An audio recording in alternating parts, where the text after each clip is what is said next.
तृतीय नंबर पर कहते हैं वेदनी कर्म। इसके दो भेद हैं, सदसत वेद्ये। सदसत वेद्ये, सत अर्थात साता, असत मतलब असाता। वेद्य अर्थात वेदनी कर्म है। साता और असाता के भेद से वेदनी कर्म दो प्रकार के, शाता वेदनी और एक अशाता वेदनी। शाता वेदनी क्या? जिसके उदय से देवादिक गतियों में शरीर और मन संबंधी सुख की प्राप्ति होती है, वह साता वेदनी है। यहाँ सुख की प्राप्ति हुआ साता वेदनी। और अशाता वेदनी, जिसके फलस्वरूप अनेक प्रकार के दुख मिलते हैं, वह अशाता वेदनी है। वास्तविकता में सुख और दुख वेदनी कर्म के अधीन नहीं है। सुख और दुख तो मोहिनी कर्म के अधीन है। वेदनी कर्म तो मात्र सामग्री उपलब्ध कराता है, उसको अच्छा और बुरा, सुखी और दुखी हमारा मोह बनाता है। वे ही मुनि महाराज एक लकड़ी के पाटे पर एक खाली कमरे में अपना 4 महीने का समय व्यतीत कर देते। हम और आप गृहस्थ क्या करेंगे? अगर एक दिन भी ऐसा मिल जाए तो आकुल व्याकुलता होने लगती है, ये क्या हो गया। वे मुनि महाराज रूखे सूखे भोजन में अपना पूरा जीवन काट सकते हैं। हमको यदि एक दिन ही रूखा भोजन मिले तो दूसरे दिन कैसा लगता? यहां नहीं रुकना, नहीं, व्यवस्थाएं सब बहुत अच्छी, लेकिन हमें नहीं रहना। क्यों नहीं रहना? भोजन नहीं मिलना मन का। ये क्या है? सामग्री साता और असाता की उपलब्ध कराना, ये वेदनी कर्म का काम। लेकिन वो अच्छी है कि बुरी है, सुख रूप है कि दुख रूप है, ये कराएगा हमारा मोहिनी कर्म। एक उदाहरण, जैसे एसी लगी हुई है। अब एसी जब तक गर्मियों का मौसम है तो एसी कैसी है? सुख की सामग्री। अब सर्दियों का मौसम आने वाला है, अब क्या होगा? अब वो एसी दुख रूप हो गई। अब कोई चालू कर दे और आप बैठ जाओ वहां पे जाके और हाँ छी, क्या हो गया? उन्होंने कहा एसी का प्रभाव है। वही एसी सारी गर्मी और 8 महीने सुख का निमित्त था, वही अब असाता रूप में हो गई। ऐसी सारी वस्तुएं, पत्नी आज्ञाकारी तो साता वेदनी, और पत्नी कैसी हो जाए?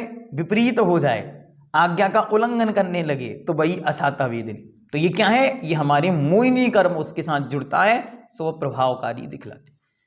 इसलिए वो पूज्यवर नेमिचंद महाराज ने लिखा कि जब ये तीनों अघातिया कर्म थे, ज्ञान, दर्शन और मोह, तो इनके बीच में वेदनी रखने की क्या जरूरत थी? तो ज्ञानावर्ण दर्शनावर्ण वेदनी, फिर मोहिनी क्यों रखा? तो उन्होंने कहा वेदनी अपना फल बिना मोहिनी के दिखा ही नहीं सकता, इसलिए हमने इसको बीच में रख दिया। इसके बिना इसका कोई कार्य नहीं होता, ये तो हमारा मोह है। जैसे एक और उदाहरण, एक बच्चा है और बड़ा सुंदर है, ठीक, बड़ा सुंदर है, तो सारा संसार उसकी प्रशंसा करता, बड़ा अच्छा मानता, ठीक बात। एक बच्चा है एकदम सांवला है, एकदम सांवला, लेकिन उसकी मां कहती है राजा बेटा है, मेरा बेटा तो राजा है, वो सारी दुनिया उसे बुरा कहती। तो अब वो जो राजा बेटा है, ना वो राजा है और ना वास्तविकता में वो सुंदर है कि किसी को अच्छा लगे, लेकिन मां का मोहिनी कर्म उसको इस प्रकार से बनाता है। तो बाहर की जितनी आकुलता व्याकुलताएं हैं, वे हमारी मोहिनी कर्म के निमित्त से हैं। न वस्तु सुंदर है, न वस्तु असुंदर है, न वस्तु प्रिय है, न वस्तु अप्रिय है, न वस्तु सुख रूप है, न वस्तु दुख रूप है। दूसरा विषय इसमें अच्छी तरह ये भी समझना कि आज तक हमने सच्चे सुख की परिभाषा ही नहीं जानी कि क्या है सच्चे सुख की परिभाषा। क्यों?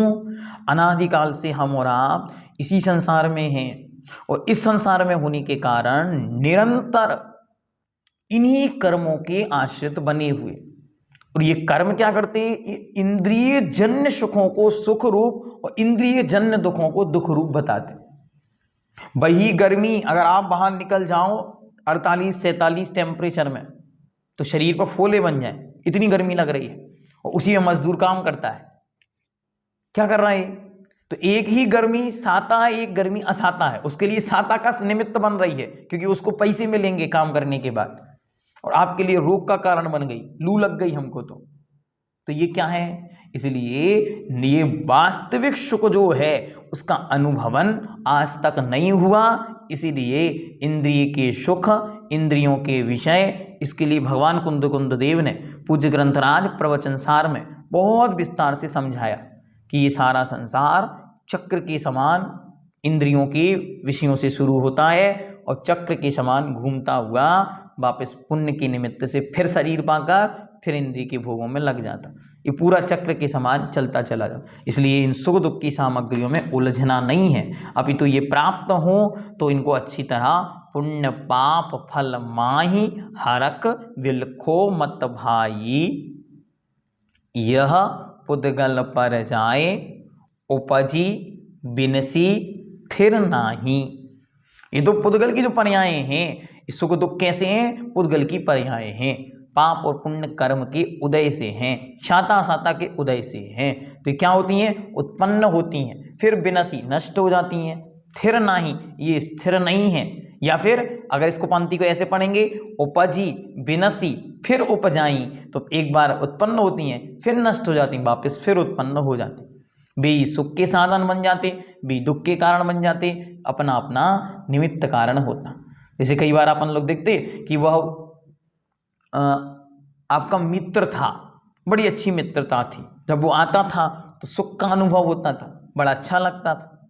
किसी बात पे लड़ाई हो गई, अब लड़ाई होने के बाद वही व्यक्ति यदि दिख जाए, याद आ जाए, या कहीं जा रहा हो और सामने आ जाए या पास में आके बैठ जाए, तो क्या लग रहा है? दुख का अनुभव हो रहा है। वही घर अभी तक अच्छा लगता था, वहीं कोई क्लेश हो जाए, लड़ाई हो जाए, मानसिक आपदा आ जाए आपके ऊपर, तो वही घर बुरा लगने लगता। इस प्रकार शाता असाता के कारण हम संसार में बहुत सारी वस्तुओं के बीच में भटक रहे हैं।